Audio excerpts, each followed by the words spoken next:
Imagine stepping out of a really freezing Rhode Island night.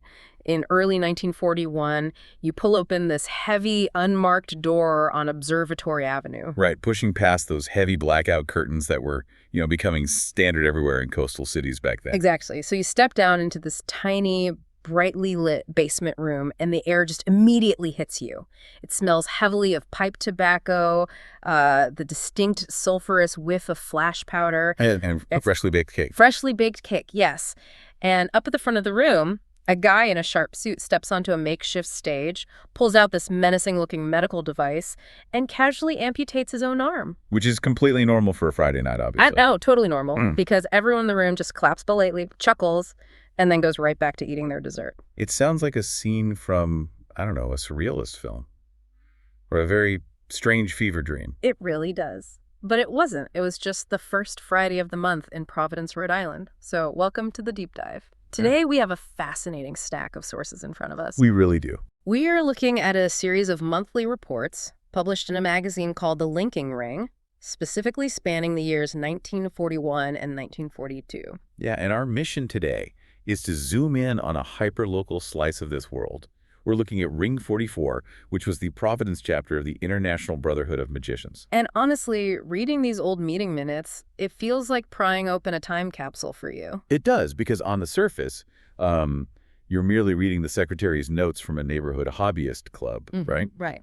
But when you look closer at the dates, you realize you are watching this very specific microcosm of American society process one of the most turbulent periods of modern history. Yeah, we aren't just here to learn how to pull a rabbit out of a hat today. Yeah. We are here to discover this quirky, deeply passionate group of people and see how their specific obsession with, illusions, mentalism, and sleight of hand help them navigate the massive looming shadow of World War II.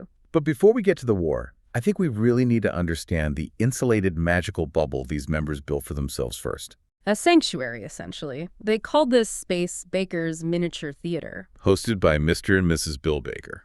Which, my absolute favorite running joke in these official reports is how the Bakers are constantly praised for producing, quote, tables laden with goodies that mysteriously vanish. Which is just a polite, distinctly magician-like way of saying the members devoured all the snacks before the meeting was over. Oh, 100%. The cast of characters in this room is just fantastic, though. We see the same local regulars showing up every single month. You really get to know them. You do. There's William Wallace, the president of Ring 44. He's a mentalist, and his signature routine is something called the Sears Roebuck Catalog Mental Test. And classic. Then you have Bill Satchel, an older escape artist who is the guy doing the X-ray arm amputation I mentioned earlier. We also have Everett Ingram, who does a giant 4-ace routine, assisted by the mysteriously named Madame Murney. Madame Murney, right. And Mal Cameron, the perennial MC who keeps the crowd energized and recently celebrated the birth of a Sting, who the notes refer to as Junior. It's a really vibrant local roster, but notice what is happening here. You have the same 20 or so guys watching the exact same acts month after month. And that brings up a massive question for me. I mean, AAO Alman is literally referred to in the text as the man with the 4 aces. Right. If you are AAA Alman and you're doing your 4-ace trick for William Wallace and Bill Satchel for the 12th time this year, what is the point? Yeah, why do it? Exactly. This is a room full of illusionists. They know where the trapdoor is. They know you are palming the card. Is this constant repetition just about trying to aggressively fool each other? Well, no, it wasn't about deception at all. I mean, think about how a mentalism trick like Wallace's Sears Roebuck test actually works. Okay. To a layperson, the magic seems to be Wallace's photographic memory, knowing the exact price of a winter coat on page 412. Right. It looks like a memory stunt. Exactly. But the other magicians in that room know the real trick is audience management. They know Wallace has to subtly force a volunteer to turn to page 412 in the first place, using nothing but verbal pacing and physical positioning. Ah, so they aren't watching the trick. They are watching the invisible technique behind the trick. Precisely. Because you cannot practice human psychology in a mirror. You need human targets. That makes so much sense. Yeah. When you perform for the general public, the goal is absolute mystery. But when you're in Baker's Miniature Theater, performing for your peers, the goal is fellowship and refinement. So it functioned very much like a modern hackerspace or a tech incubator. That's a great way to look at it. Doing a card trick for the 50th time in front of Everett Ingram isn't about hiding the card. It's about perfecting the pattern, the timing, the misdirection. That completely reframes the entire atmosphere of the room. They're speaking a highly technical shared language. When Bill Satchel does the X-ray arm amputation, they aren't gasping at the gore. They're probably critiquing the angle of the mirror box he's using to hide his real arm, or, I don't know, discussing the lighting required to sell the illusion of the fake one. Exactly, they're geeking out over the mechanics. The tricks themselves, whether it's six-card Pete or an obedient clock, are vehicles for camaraderie. They build a tight-knit fraternity based on a mutual appreciation for a very specific, very strange craft. But that cozy incubator couldn't stay insulated forever. I mean, when you are a club built on community, what happens when that community gets drafted? Right. That's the turning point. As we read through these reports, the timeline shifts from late 1941 into 1942. Pearl Harbor happens, the real world violently intrudes, and World War II arrives at Baker's Theater. The tonal shift in the secretary's notes is stark and it's immediate. The mundane reality of maintaining a hobbyist club suddenly collides with global mobilization. You see the structural impact right away.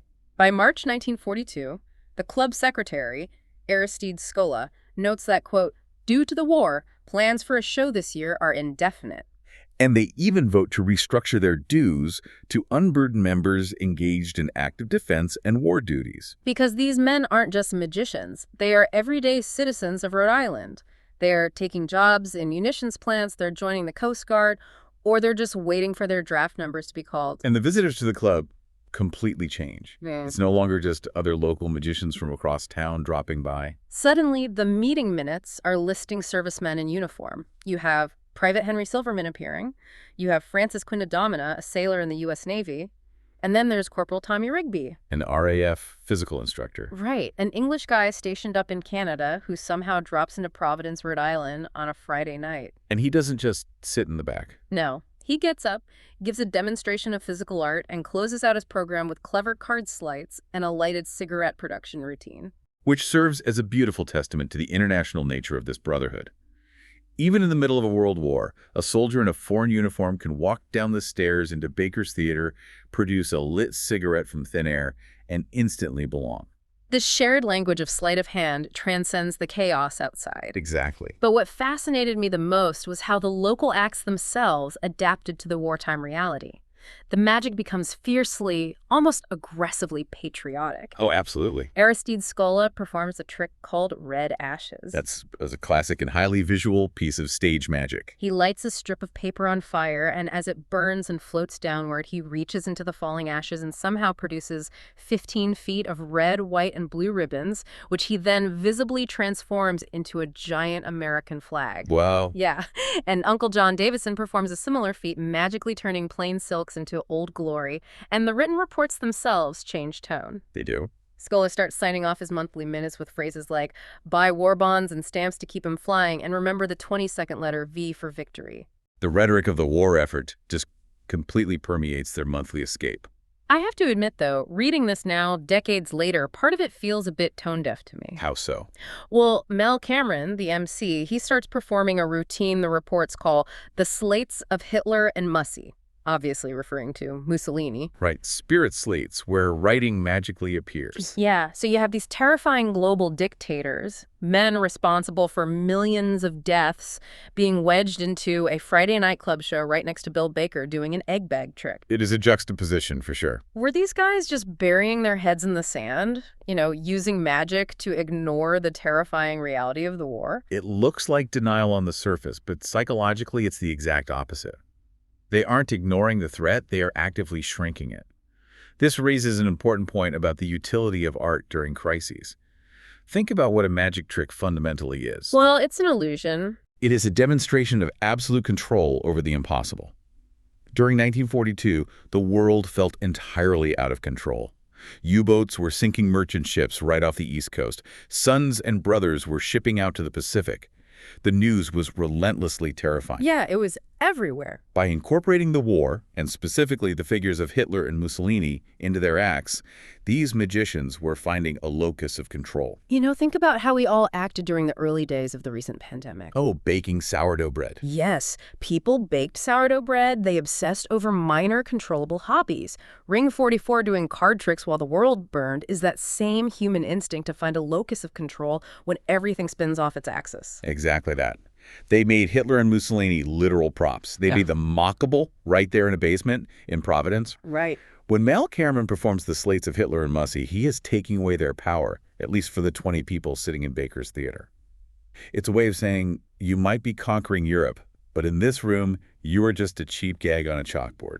We dictate the terms here. That changes the entire context for me. It's not a magic trick. It's a live-action political cartoon. They're processing their collective anxiety through a shared familiar medium. It highlights why community groups like Ring 44 were so essential on the home front. So given all these disruptions, the draft, the defense jobs, the anxiety, you would expect a club like this to just hunker down, turn off the lights, and try to quietly survive the decade. Yeah, you really would. But the sources show they did the opposite. Ring 44 actually expanded their community. They started rubbing shoulders with absolute magic royalty. It became incredibly ambitious despite the limitations of the era. First, we see a note about a shy friendship between Ring 44 and a rival magic group in the area, Assembly Known 26 of the SAM. The Society of American Magicians. This shy friendship with their local rivals is finally cemented into a full-blown alliance with a massive gala meeting at the Providence Biltmore Hotel. A huge step up from a basement. Huge. And the catalyst for bringing everyone together is a performance by Larry Crane, known as the Irish Wizard. The reports make a point to elevate him, stating he's one of the 4 real old-timers of magic, right up there with heavyweights like Blackstone, Dante, and Silent Mora. That is elite company for a local Providence chapter to be hosting. And once the two clubs unite, these magicians immediately mobilize. We read about them traveling to perform a Friday the 13th charity show for the patients at the Wallem Lake Sanatorium. That's amazing. But mixed in with all this local charity work are these incredible celebrity drop-ins back at the miniature theater.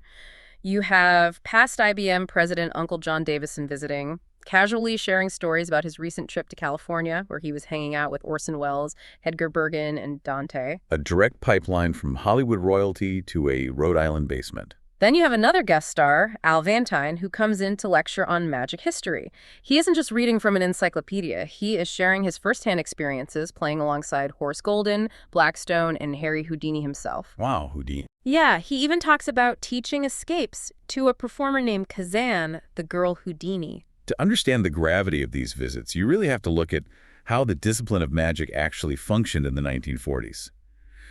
Today, if you want to learn a complex sleight of hand routine, you can pull up a high-definition tutorial on your phone and watch it in slow motion. Right. But back then, magic relied almost entirely on an oral tradition and direct mentorship.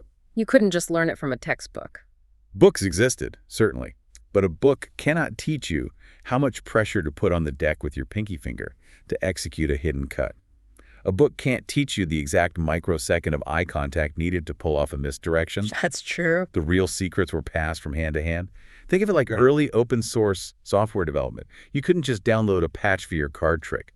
You had to wait for a master developer to come to your town and physically show you the code. So when Al Vantine drops in, and as the reports specifically note, teaches the local boys the 3-in-1 unprepared rope routine, that isn't just a celebrity doing a meet and greet. It is a vital transfer of knowledge. He is handing down the sacred texts of the craft. And from a psychological standpoint, consider the validation this offered the local members. Oh, absolutely. When Uncle John Davison talks about Orson Welles, he is drawing a direct line from global icons right into Baker's miniature theater. It told William Wallace and Bill Satchel that their local Friday night hobby wasn't just a silly pastime. They were active participants in a grand, historic lineage of artists. Which must have felt incredibly grounding when the rest of the world was engulfed in chaos. The world is at war, everything is uncertain, but in this room, the traditions of Houdini are alive, well, and being personally handed to you. It is a powerful reminder that culture and art do not stop during a crisis. They adapt and become lifelines. We started today by looking at a stack of dusty old magazine reports from the 1940s, a bunch of administrative meeting minutes. But what we actually uncovered was a masterclass in resilience. Ring 44 shows us that a shared passion can create a community capable of weathering massive historical shifts. They really did. They used their magic as an escape from reality, but they also used it as a tool to process that reality, to mock the dictators that terrified them, and to welcome the servicemen passing through their town. They maintained their locus of control through community. And before we wrap up this deep dive, I want to leave you, the listener, with one final provocative detail from the sources to mull over on your own. It involves the evolution of a woman named Doris Spurgeon. Oh, yes, one of the most fascinating hidden narratives in these entire reports. In the early 1942 reports, Doris is mentioned strictly in a supporting role. She's noted merely as aiding her husband, Bob Burgeon, in producing a frosted anniversary cake for another couple in the club. She's playing the classic invisible magician's assistant, literally baking the props behind the scenes while the men perform. Which was the firmly established traditional role for women in the magic fraternity at that time. But keep reading the timeline. By October 1942, the tone completely shifts. The report excitedly notes that Doris Spurgeon is officially initiated into the ring as a full member. A huge deal. And to celebrate her initiation, the club presents her with a beautiful tray bouquet of flowers And a miniature goat. a miniature goat. A very specific, highly unusual initiation gift. Truly bizarre. But it makes you wonder about the broader sociological shifts happening right under the surface. Did the war's sudden, massive demand for manpower subtly crack open the doors of these historically exclusive boys' clubs? It's a great question. With so many men shipping off to fight, did women finally get the opportunity to step out from behind the magician's assistant role and take center stage as full-fledged members of the Brotherhood? It's an incredible ripple effect of a global conflict hitting a hyper-local level and something to keep exploring on your own. It changes how you view the entire era, really. So the next time you picture a secret society meeting in a wood-paneled room, don't just see the flash powder and the disappearing cakes. Look closer. See the people holding the wands, desperately doing whatever they can to keep the magic alive while the world burns outside. Thanks for joining us on this deep dive.